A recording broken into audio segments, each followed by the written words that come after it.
사랑하는 성도 여러분, 배신은 믿고 의지하던 사람을 저버리는 행동입니다. 따라서 단순한 실망을 넘어 관계를 무너뜨리고 사람의 마음에 깊은 상처를 남깁니다. 배신이 다른 어떤 감정보다 더 아픈 이유는 그것이 언제나 신뢰가 있었던 관계 속에서만 일어나기 때문입니다. 그리고 그 대부분의 배신은 하루아침에 갑자기 일어나지는 않습니다. 조금씩 마음속에 작은 타협과 욕심이 쌓이고 또 신뢰가 서서히 무너질 때 결국 그 끝에서 배신이라는 결과가 나타나게 됩니다. 본문 21절을 보겠습니다. 예수께서 이 말씀을 하시고 심령이 괴로워 증언하여 이르시되 내가 진실로 진실로 너희에게 이르노니 너희 중 하나가 나를 팔리라 하시니. 여기서 심령이 괴로워라는 표현이 나오는데요. 헬라어로 타라소라는 단어입니다. 이 말은 깊이 흔들리다, 격동하다, 속이 뒤집히다라는 뜻을 가지고 있습니다. 즉 성육신 하신 예수님조차도 가까운 제자의 배신을 앞두고 그 마음 깊은 곳에서 큰 고뇌와 동요를 심히 괴로워하심을 겪고 계셨음을 보여주고 있습니다. 이렇게 오늘 본문은 예수님께서 제자에게 배신당하는 장면을 보여줍니다. 예수님은 십자가를 지시기 전날 밤에 제자들과 함께 유월절 만찬을 나누셨습니다. 그 자리에서 예수님은 제자들 중 한 사람이 자신을 배신할 것을 미리 말씀하십니다. 바로 예수님을 은 30냥에 팔아넘긴 가롯 유다 얘기입니다. 사실 예수님을 배신한 사람은 가롯 유다 한 사람만은 아니었습니다. 본문에는 기록되어 있지 않지만 여러분들 잘 아시는 것처럼 다른 제자들 역시 십자가 앞에서 두려움과 연약함 때문에 예수님을 부인하고 뿔뿔이 흩어졌습니다. 그 대표적인 그 인물이 바로 예수님의 수제자였던 베드로였습니다. 작은 여종 앞에서 예수님을 3번이나 모른다고 부인한 정말 배신자였습니다.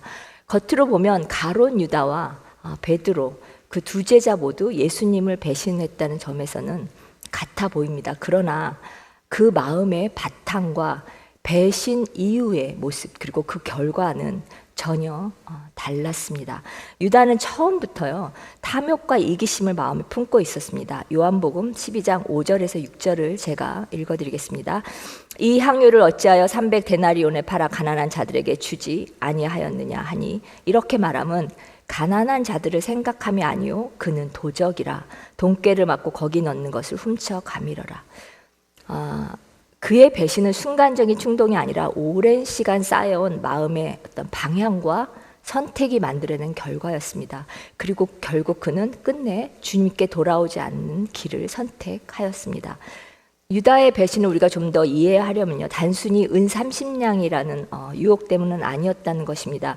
유다는 이미 자신의 그 마음을 사단에게 열어두었고 오랜 시간 동안 쌓인 탐욕과 그 불의가 결국 배신으로 이어지게 하였습니다. 본문 27절에 사단이 그 속에 들어가니라 라고 기록하고 있습니다.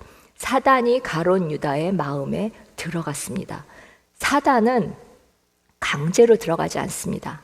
이미 사단에게 마음의 길을, 마음의 문을 열어주고 내어준 사람에게 들어갈 수 있습니다.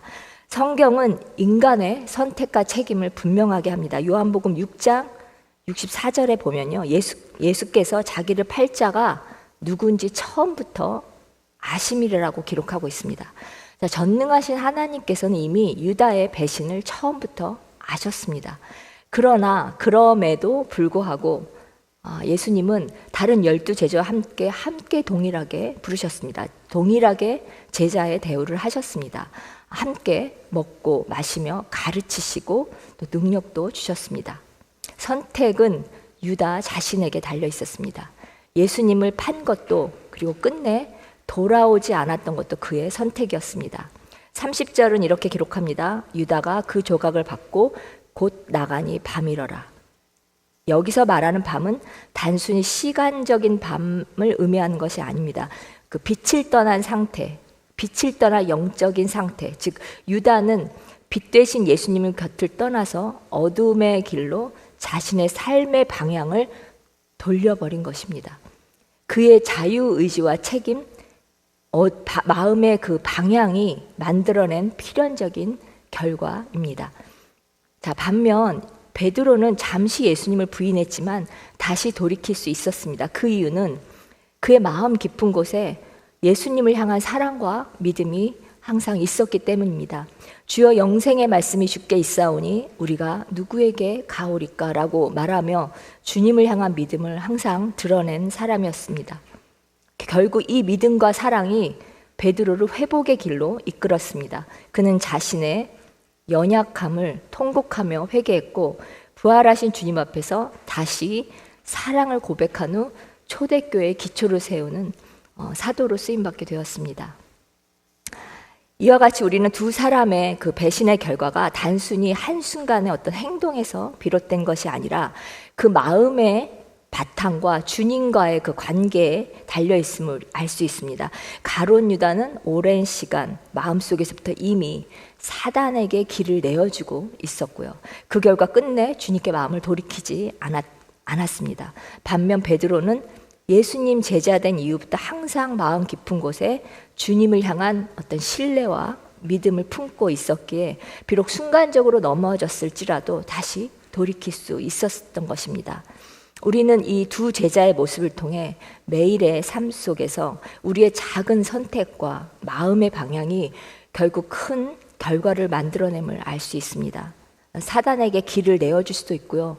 빛의 길을 낼 수도 있습니다. 순간순간 주님보다 다른 무엇을 앞세우는 삶을 살아간다면 우리는 자신도 모르게 배신의 길로 들어갈 수 있습니다. 그러나 비록 연약하여 넘어질지라도 마음 깊은 곳에 평소에 늘 주님을 향한 사랑과 믿음을 지킨다면 언제든지 빛의 길로 돌이키고 다시 회복할 수 있음을 또한 믿습니다.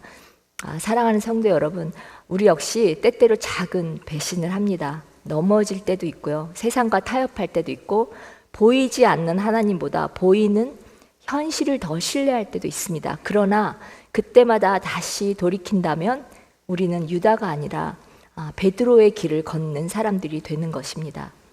비록 하나님의 구속 계획 속에서 유다가 사용되긴 했지만 그의 선택과 책임은 분명히 유다에게 있었습니다. 주님은 오늘도 우리에게 가까이 오십니다. 돌아오라, 빛 가운데 머물라, 나를 기뻐하라. 주의 길을 선택하고 늘 선한 것을 선택하라라고 하십니다. 주님은 우리의 실패와 반복되는 연약함도 아십니다. 그럼에도 불구하고 주님은 우리를 향한 사랑을 거두지 않으시며 오래 참으십니다. 이것이 바로 주님의 은혜입니다. 혹시 우리가 지금 불의의 길을 우리도 모르는 사이에 닫고 있거나 사단에게 길을 그리고 문을 내어주고 있을지라도 지금 바로 돌이키신다면 우리는 은혜를 거부하지 않는 인생이 됩니다. 그리고 베드로와 같이 다시금 기회를 얻어 주님의 참 제자가 되는 길을 걷게 되는 것입니다. 그 길을 선택하는 것입니다. 사랑하는 성도 여러분, 우리는 알게 모르게 이미 수없이 주님을 배신하며 살았습니다. 그럼에도 불구하고 주님은 우리를 지금까지 포기하지 않으셨습니다. 그러므로 우리 안에 거하시는 성령님이 더 근심하지 않으시도록 매 순간 빛 가운데 거하며 날마다 주님을 향한 믿음과 신의를 지키는 저와 여러분이 되기를 주님의 이름으로 간절히 축복합니다. 기도하시겠습니다. 우리의 구원자 되시는 하나님 아버지, 연약한 저희는 매 순간 넘어지고 주님의 삶을 가장 우선순위에 두지 못할 때가 더 많습니다. 그러나 다시 주님께로 돌이키며 주님을 향한 신의와 믿음을 저버리지 않는 저희가 되도록 붙들어 주시옵소서. 두렵고 떨림으로 우리의 구원을 날마다 이루어가며 주님을 더욱 사랑하고 의지하는 삶을 살게 하여 주시옵소서. 언제나 크고 깊으신 사랑으로 저희를 오래 참으시고 기다려주시는 주님의 은혜 감사드립니다. 이 모든 말씀 우리 주 예수 그리스도의 이름으로 감사하며 기도드렸습니다. 아멘.